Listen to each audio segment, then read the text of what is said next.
What's on, ladies and gentlemen? My name's Ross, I like games, and today we need to be taking a little bit of a look at the new rules roundup that the lovely folks over at Transformers TCG Towers have given us.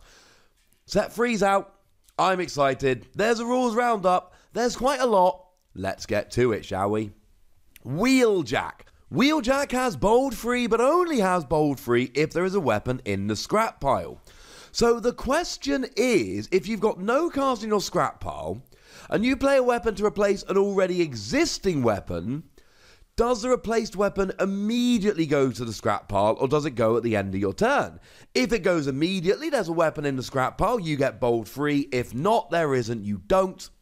Whenever you replace a weapon or an upgrade of any description on a character, it immediately goes to the scrap pile. Are cards flipped during battle the only ones that don't hit the scrap pile until end of turn? No. Now, when you flip during a battle, they only hit the scrap pile at the end of turn. They don't go there immediately. But we do have secret actions. Take Infiltrate as an example, which don't go to the scrap pile. They are played, and they go to the scrap pile either when you use them during your opponent's turn or when they're not used at the end of your opponent's turn.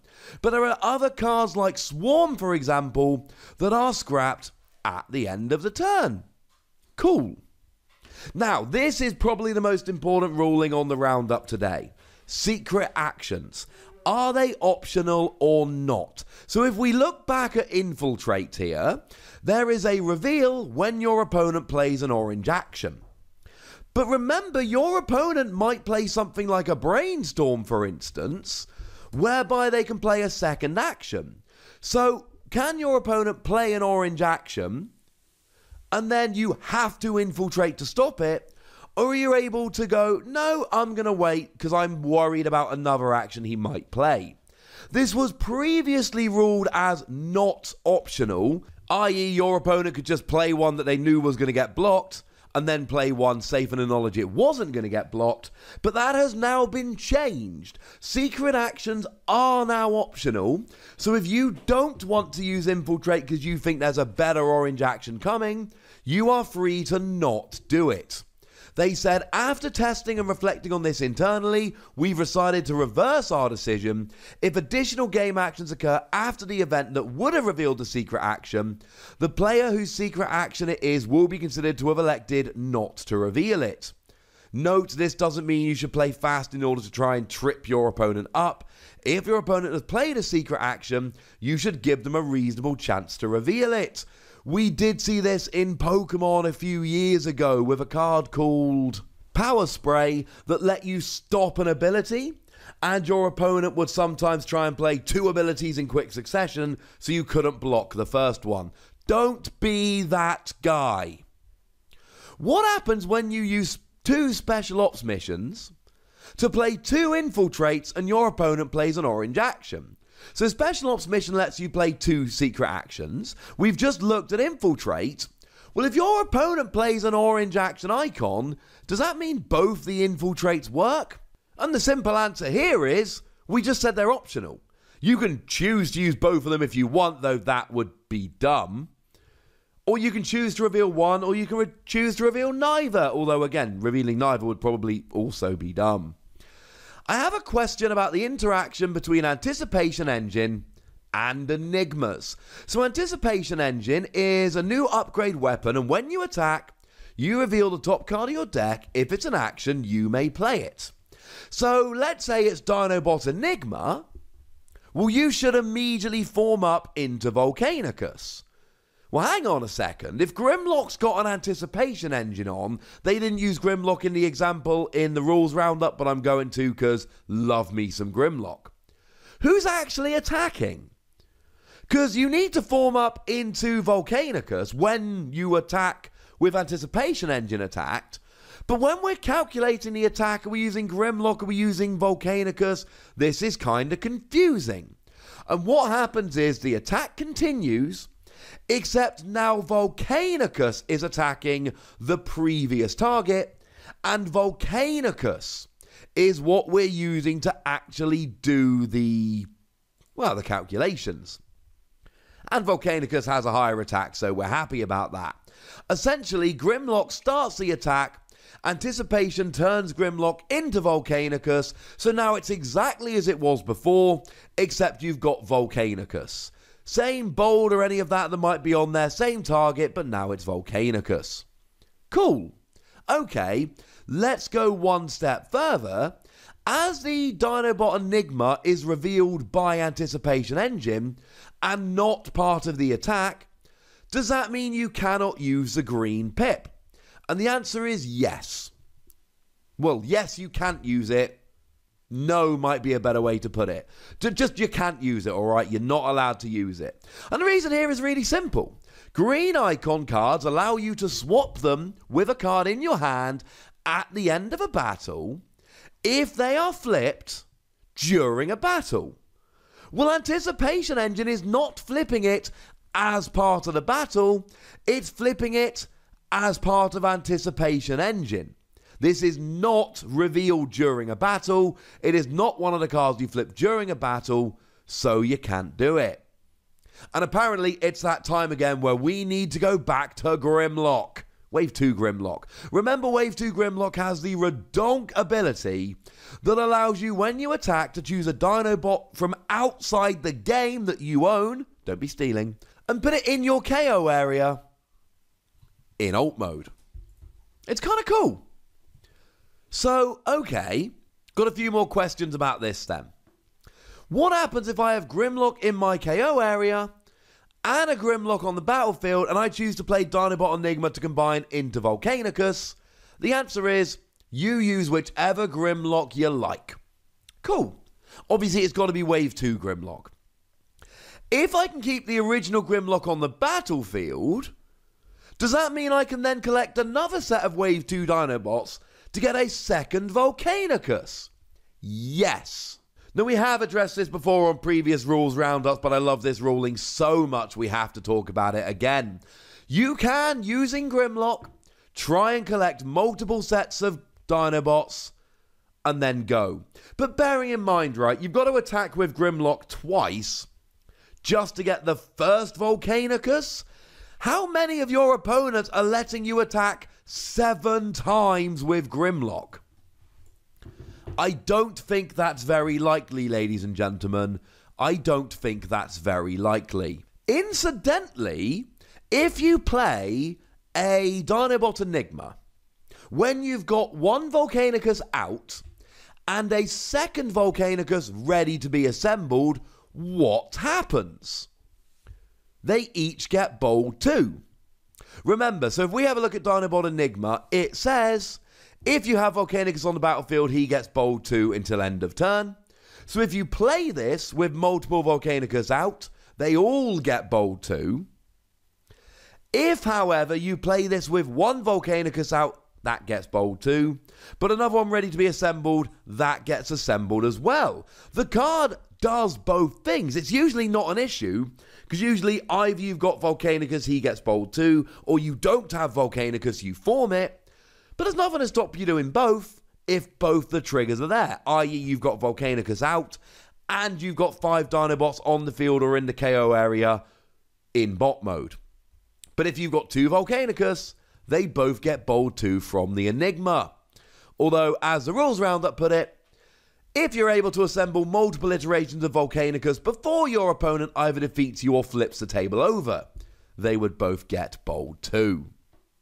Incidentally, you can only have 1 Volcanicus per Enigma. So if you've got 2 full sets of Wave 2 Dinobots and you play the Enigma, you are only forming 1 Volcanicus. And just to finish this off, what is a plural of Volcanicus anyway? More than 1 Volcanicus is known as Volcanicatrix.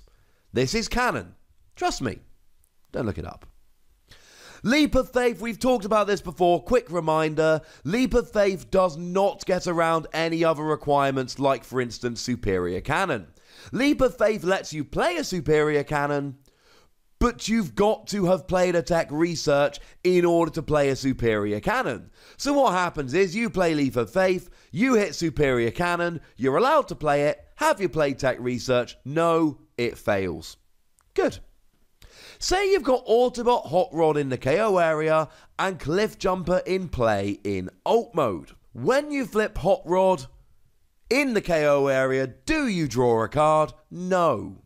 No, you don't. The simple answer here is cards only interact with the KO area if they specifically say so on the card. An example of this would be combat commands. My opponent plays Decepticon Shockwave and plays System Reboot to make me discard, say, 10 cards. Remember, System Reboot makes you discard your entire hand and then draw 4 cards. Whereas Decepticon Shockwave in bot mode, every time your opponent discards a card from their hand, they've got to put 1 damage on one of their characters. If I have a defensive driving attached to one of my characters, can I choose all 10 damage to be dealt to that character and make it 0? Yes. Yes, you can. Now remember, defensive driving does not block all cheeky damage like a Captain Ironhide would, for instance. What it does is anytime you would take the damage, it reduces it by 1. But as we previously ruled on a previous roundup, every instance of Shockwave is 1 individual damage, and for that reason, you can just take them all 1 at a time, and then nothing happens. Steamroll has the exact same ability as Wave 1 Grimlock, that is to say, if you do more than enough damage to KO a character, it then gets moved over to a different character of your opponent's choosing. Can you do it twice if you've got Steamroll on a Grimlock? No. And here's the reason. Steamroll moves over the extra damage. Grimlock moves over the extra damage. You're not moving an amount of damage equivalent to the extra damage. You are moving the exact extra damage. So Grimlock moves it over. You look at Steamroll and Steamroll goes, mate, there's nothing left to move over. Chill out. You've already done it. Or the other way round. If I play a device virus and select one of my armors to scrap, but I have backup bag on that character, what ends up getting scrapped? So, device virus here is a lovely little card. It is an action. Scrap one of your upgrades. Scrap up to 2 enemy upgrades of the same type as the scrapped upgrade. But backup bag says that if you would have a weapon or armor scrapped, you scrap this instead. It is a utility. Essentially, you chose armor with device virus. And even though backup bag ended up scrapping a utility, you still chose armor, so your opponent would have to discard the armor. Swap parts has been banned in tournament play. Can you have it in your sideboard? No, it's not legal. It is so not legal, in fact, it is illegal. So what about Skrapnel then?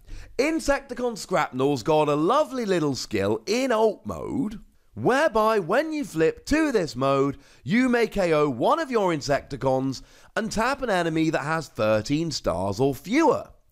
Well, what happens if you use I Still Function to bring back Ransack, and then it is KO'd? The answer here is I Still Function is KOing Ransack, not Skrapnel's ability. If you want to tap a character, you've got to KO it using Skrapnel's ability, and that would be before you attack. Sorry, ladies and gentlemen.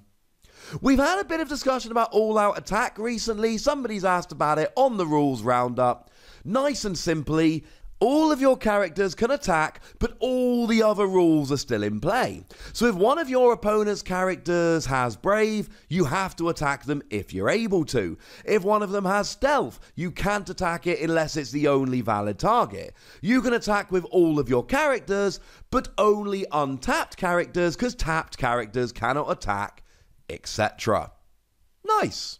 How about Battle Masters like Sergeant Cog if there's a Scavenge the Battlefield in effect? So Scavenge the Battlefield is one of these new secret actions.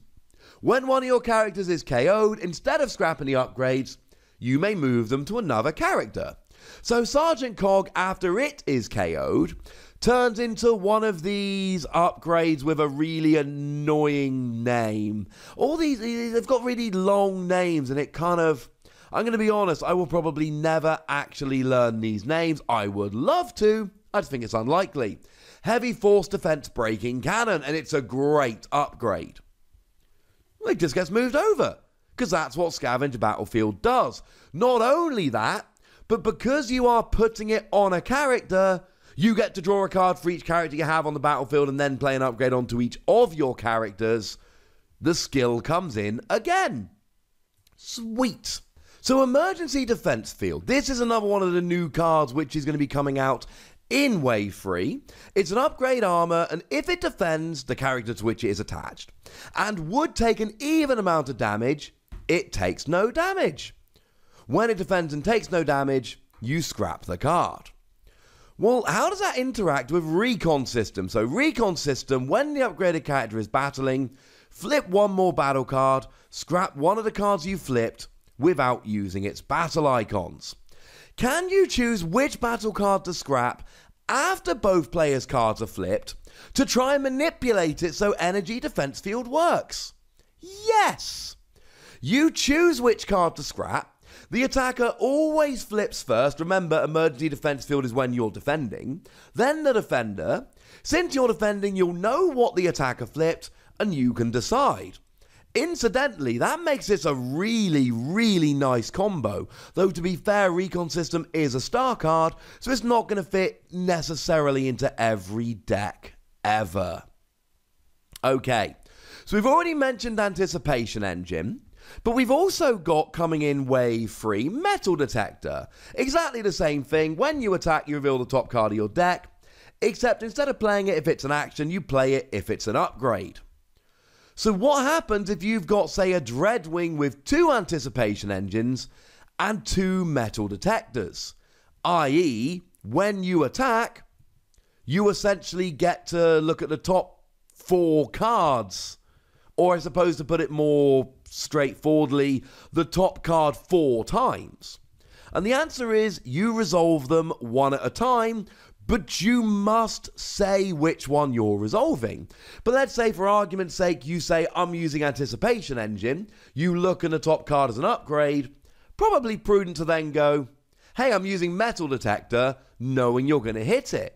You've then got one more Anticipation Engine and one more Metal Detector that you are free to use in whichever order you like.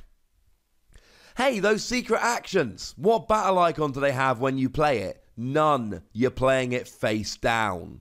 Which is incidentally very important for a card like Infiltrate, because even if it's got an orange icon, it doesn't have an orange icon. Because otherwise you'd have to reveal what the card was to prove it did or didn't have an orange icon, which would kind of defeat the object of secret action. So Captain Ironhide then. Let's finish with Captain Ironhide today.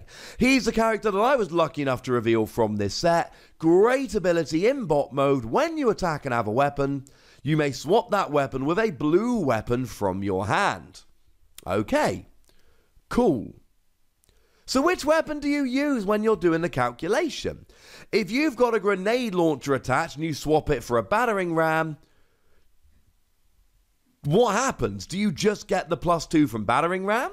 Do you get the +4 from grenade launcher? Do you get them both? No. You just get the +2 from battering ram.